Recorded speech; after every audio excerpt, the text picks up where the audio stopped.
Hello friends, welcome to Indian study पर आपका स्वागत है। दोस्तों, आज की इस वीडियो में मैं आप लोग लिए पॉलिटी का टेस्ट लेकर के आया हूं। टॉपिक है आपका अनुसूची। तो इनसे इंपॉर्टेंट क्वेश्चंस आज हम देखेंगे और अनुसूचियों से जितने इंपॉर्टेंट क्वेश्चंस बन सकते हैं दो वीडियो में हमने क्या कर लिए सर, समाप्त कर लिए। फिर हम आगे चलेंगे और जो भी आपका टॉपिक होगा बिल्कुल टॉपिक वाइज आपकी जो पॉलिटी है उसके एमसीक्यू के साथ मैं आपको बिल्कुल प्रोवाइड करवा रहा हूं डेली बेसिस पे। तो आप जरूर से हमारे चैनल के साथ ज्वाइन हो जाइए। तो वीडियो को आप एंड तक देखोगे तो आपको खुद लगेगा कि जो आपके क्वेश्चन हैं ये सभी के सभी यूपीएसआई के लेवल के हैं। पहला क्वेश्चन आपके सामने, भारतीय संविधान की निम्न में से दी गई अनुसूचियों में से कौन सी एक राज्य के नामों की सूची तथा उन राज्य क्षेत्रों का ब्यौरा देती है? तो कौन सी सूची देती है राज्य के नामों की जो राज्य के और उनके क्षेत्र के बारे में क्या देती है ब्यौरा? तो पहली ही अनुसूची, क्योंकि पहली अनुसूची में भारत के राज्य और केंद्र शासित प्रदेशों के बारे में बताया गया। नेक्स्ट क्वेश्चन से आपका, निम्नलिखित कथनों में से कौन सा जो है वो सही है, बताओ। भारत के संविधान में 20 भाग हैं। बताइए आप, भारत के संविधान में 20 भाग हैं? नहीं भैया, भारत के संविधान में प्रेजेंट टाइम में तो 25 है और जब बना था 22 थे। भारत के संविधान में कुल 390 अनुच्छेद है? नहीं भैया, जब बना था 395, तो ये तो गलती है। भारत के संविधान में 9वीं 10वीं 11वीं और 12वीं अनुसूची संशोधन द्वारा जोड़ी गई, बिल्कुल ठीक। 9वीं अनुसूची को पहले संविधान संशोधन, 10वीं अनुसूची को 52वां संविधान संशोधन, 11वीं अनुसूची को 73वां संविधान संशोधन और 12वीं अनुसूची को 74वें संविधान संशोधन के तहत जोड़ा गया। यानी कि केवल जो तीसरा है वो सही है। नेक्स्ट क्वेश्चन, राज्य भूमि सुधार अधिनियमों को संवैधानिक सुरक्षा प्रदान करने हेतु सम्मिलित किया गया। तो भूमि सुधार से संबंधित कौन सी अनुसूची है? पहले संविधान संशोधन के द्वारा जोड़ी गई थी 1951 में 9वीं अनुसूची। दूसरा ऑप्शन करेक्ट। यहां पर सही मिलान करना है। संघीय सूची के विषयों की संख्या, राज्य सूची के विषयों की संख्या और समवर्ती सूची के विषयों की संख्या। देखो, अगर हम बात करें सर संघ सूची के विषयों की संख्या, तो संघ सूची के विषयों की संख्या है आपकी 100, राज्य सूची के विषयों की संख्या है आपकी 61 और समवर्ती सूची के विषयों की संख्या है आपकी 52। यानी कि ए सी बी कौन से ऑप्शंस में दिया सर? दूसरे ऑप्शंस में दिया। दूसरा ऑप्शन करेक्ट। नेक्स्ट क्वेश्चन से स्टार्ट करने से पहले मैं आपको बता दूं, दोस्तों कुछ विद्यार्थी ऐसे होंगे जो यूपीएसआई की जो तैयारी है वो पहली बार कर रहे होंगे। इनके सामने सबसे बड़ी समस्या होती है वो होती है सिलेबस के अकॉर्डिंग तैयारी करना, कि अब हम कौन सी चीज कहाँ से पढ़ें, कौन सी सब्जेक्ट के लिए कौन सी बुक सबसे अच्छी है। तो इसके लिए ये सारी समस्याओं को ध्यान में रखते हुए चक्षु पब्लिकेशन आप लोग के लिए एक यूपीएसआई की गाइड बुक लेकर के आई है। ये गाइड उन लोगों के लिए है जो यूपीएसआई की परीक्षा पहली बार दे रहे हैं। इसमें क्या किया गया है, इन लोगों ने जो यूपीएसआई का जो सिलेबस है उसके अकॉर्डिंग इस गाइड को या इस गाइड बुक को जो है वो तैयार किया गया है। अब आपको रीजनिंग के लिए, मैथ के लिए, जीके के लिए और हिंदी के लिए अलग से बुक नहीं लेना है। आपने ये वाली बुक ले ली, सारी चीजें जो है वो इसी में संकलित हैं। तो आप यहां से बिल्कुल संपूर्ण जो यूपीएसआई का सिलेबस है उसके अकॉर्डिंग तैयारी कर सकते हैं। इन लोगों की सबसे अच्छी बात मुझे क्या लगती है, ताकि मैं आप लोगों को बार बार ये बुक रिकमेंड करता हूं। जैसे कोई टॉपिक पढ़ा इन्होंने, देखो हिंदी भाषा और अन्य भारतीय भाषाएं, तो टॉपिक के बारे में यहाँ पूरा बता दिया, ठीक है, अच्छे से समझा दिया। छोटा सा टॉपिक है तो इतना ही में खत्म हो गया। अब टॉपिक की थ्योरी तो ऑप्शंस में आएगी नहीं, आपके एग्जाम में तो आएगी नहीं। एग्जाम में क्या आएगा सर? एग्जाम में आएंगे एमसीक्यू। देखो ये सारे एमसीक्यू आपके सामने दे दिए। यानी कि पहले टॉपिक पढ़ो फिर उसकी प्रैक्टिस कर लो। यही चीज मुझे सबसे अच्छी लगती है और यही चीज की वजह से मैं आपको ये बुक रिकमेंड कर रहा हूं। आपकी ऑफलाइन मार्केट में भी ये बुक अवेलेबल है। आप सोच रहे होगे कि सर का हर कहीं से कमीशन जुड़ा है, तो भैया भूल जाओ। जो लेना चाहता है डिस्क्रिप्शन में लिंक है अमेजोन के, फ्लिपकार्ट के भी, वहां से परचेस कर सकता है। मेरा कोई भी फायदा नहीं है अगर आप बुक परचेस कर रहे हो, ठीक है, ये मैंने आपको खुले तौर पे बता दिया। अब देख लेते हैं नेक्स्ट क्वेश्चन। नेक्स्ट क्वेश्चन से आपका कि भारत में या भारत के संविधान की निम्नलिखित में से कौन सी एक अनुसूचित दल बदल विरोधी कानून विषयक प्रावधान है? तो दल बदल 52वें संविधान संशोधन के द्वारा जोड़ा गया हो तो 1985 में 10वीं अनुसूची में। यानी कि इस क्वेश्चन का चौथा ऑप्शन जो है वो आपका बिल्कुल करेक्ट है। शिक्षा जो प्रारंभ में राज्य सूची का विषय था उसे समवर्ती सूची में स्थानांतरित किया गया कौन से संविधान संशोधन के तहत? तो आपका जो सही आंसर हो जाएगा वह क्या हो जाएगा सर? 42वें संविधान संशोधन 1976 के तहत। तीसरा option correct. Next question, Bharat के संविधान के अंतर्गत आर्थिक योजना का विषय क्या है?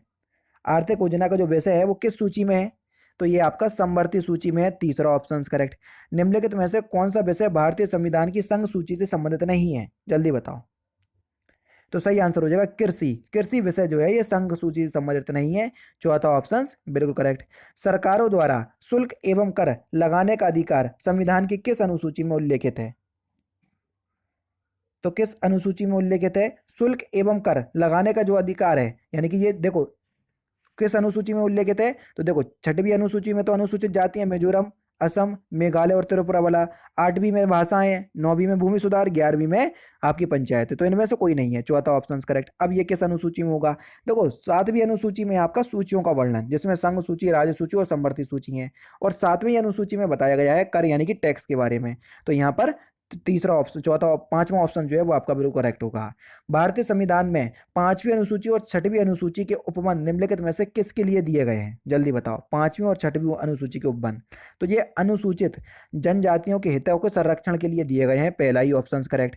संविधान की 6वीं अनुसूची में निम्नलिखित में से किस राज्य में लागू नहीं होती? असम में लागू होती है, मेघालय में लागू होती है, त्रिपुरा में लागू होती है, मिजोरम में, इसमें भी सर जो है वो आपकी लागू होती है, सभी में लागू होती है। तो पांचवा ऑप्शन करेक्ट। 73वें संविधान संशोधन द्वारा भारतीय संविधान में कौन सी अनुसूची जोड़ी गई थी? देखो 73वें संविधान संशोधन 1992 में 11वीं अनुसूची और 74वें संविधान संशोधन 1992 में 12वीं अनुसूची। तो फिलहाल इस क्वेश्चन का तीसरा ऑप्शन करेक्ट होगा।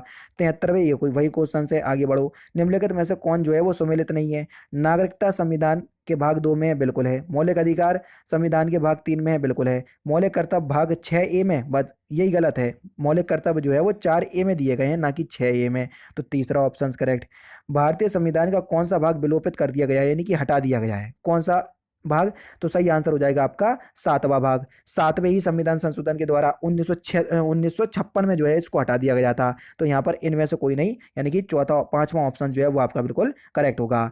नेक्स्ट क्वेश्चन से आपका भारतीय संविधान का कौन सा भाग और अध्याय संघ और राज्यों के बीच विधायी संबंध के बारे में बताता है? तो आपका सही आंसर क्या हो जाएगा सर? जल्दी बताइए। भाग 11 और अध्याय फर्स्ट, पहला ही ऑप्शन बिल्कुल करेक्ट। मिलान करना है सर। यहाँ पर देखो भाग 9 किससे संबंधित है? ये पंचायतों से संबंधित है। भाग 8 किससे संबंधित है? अगर हम बात करें भाग 8 की, तो भाग 8 किससे संबंधित है? तो सही आंसर हो जाएगा, सही आंसर हो जाएगा आपका संघ क्षेत्र के बारे में। 4A मौलिक कर्तव्यों के बारे में, 9A नगर पालिका के बारे में। तो 3, 1, 4, 2 कौन से ऑप्शन में दिया? तो सर देखो दूसरे ऑप्शन में दिया 3, 1, 4, 2। तो दूसरा ऑप्शन जो है वो आपका बिल्कुल करेक्ट हो जाएगा। क्वेश्चन नंबर 17 है कि भारतीय संविधान की तीसरी अनुसूची निम्नलिखित में से क्या उपबंधित कराती है? ठीक है, तीसरी अनुसूची में क्या है? संघ के मंत्रियों के लिए शपथ का प्रारूप, बिल्कुल है। उच्चतम न्यायालय के मुख्य न्यायाधीश द्वारा ली जाने वाली शपथ का प्रारूप, बिल्कुल है। उसके बाद है आपका कि भारत के राष्ट्रपति के लिए पद की शपथ का प्रारूप। भारत के राष्ट्रपति के लिए पद की शपथ का प्रारूप जो है वो तीसरी अनुसूची में नहीं है, क्योंकि जब राष्ट्रपति हम पढ़ेंगे 52 से लेके पूरे 72 तक, तो उसमें एक आर्टिकल मिलेगा आपको, आर्टिकल 56। वहां पर कार्यकाल के बारे में बताया गया, और वहां पर साफ साफ बताया गया कि जिस दिन से भारत का राष्ट्रपति शपथ लेगा उसी दिन से काउंटिंग की जाएगी अगले 5 वर्षों तक, अर्थात 5 वर्षों तक जो है भारत का राष्ट्रपति अपने पद पर आसीन रहेगा। तो यहाँ पर आपका तीसरी अनुसूची में शपथ का प्रारूप नहीं बताया गया है राष्ट्रपति की, तो इसलिए आप इसको गलत करेंगे। संसद के सदस्य द्वारा ली जाने वाली शपथ का प्रारूप, बिल्कुल ठीक है, यानी कि 1, 2, 4 ठीक है। तो कौन से ऑप्शंस में है देख लो, तीसरे ऑप्शंस में दिया, तीसरा ऑप्शन करेक्ट। नेक्स्ट क्वेश्चन से आपका निम्नलिखित में से कौन सी मद भारत के राष्ट्रपति की समवर्ती सूची में है? जल्दी बताओ। तो सही आंसर हो जाएगा जनसंख्या नियंत्रण और परिवार नियोजन, पहला ही ऑप्शन करेक्ट। नेक्स्ट क्वेश्चन मिलान करना है, जल्दी बता दीजिए। क्वेश्चन नंबर 19, केंद्र सूची का विषय अभी हाल ही बताया, देखो जनसंख्या नियंत्रण और परिवार नियोजन, ठीक है। उसके बाद राज्य सूची, पुलिस और सार्वजनिक व्यवस्था राज्य सूची में आती है। समवर्ती सूची में क्या आता है सर? जल्दी बताइए। समवर्ती सूची में यहाँ पर देख लीजिए, केंद्र सूची में आपकी जनगणना आएगी, क्योंकि समवर्ती सूची में अभी हाल ही अपन ने जनगणना नियंत्रण और परिवार नियोजन पढ़ा, ठीक है, तो मैं ध्यान नहीं दे पाया, मैंने जनगणना देख लिया। तो केंद्र सूची का विषय होगा जनगणना, समवर्ती सूची का होगा जनसंख्या नियंत्रण और परिवार नियोजन।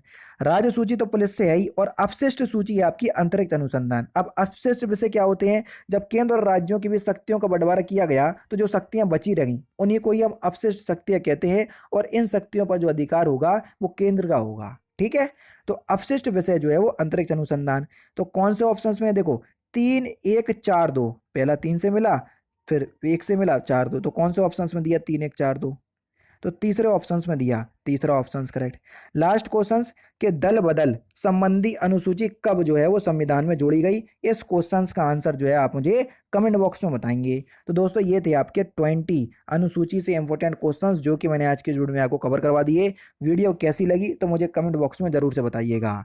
तो दोस्तों फिलहाल की वीडियो में सिर्फ इतना ही। अगर आपको वीडियो पसंद आए तो प्लीज़ दोस्तों वीडियो को लाइक कीजिए, शेयर कीजिए और साथ ही साथ हमारे चैनल को सब्सक्राइब करना ना भूलें, क्योंकि मैं रोजाना इसी तरह के वीडियोस आप लोगों के लिए लाता रहता हूँ। नमस्कार दोस्तों, जय हिंद, जय भारत।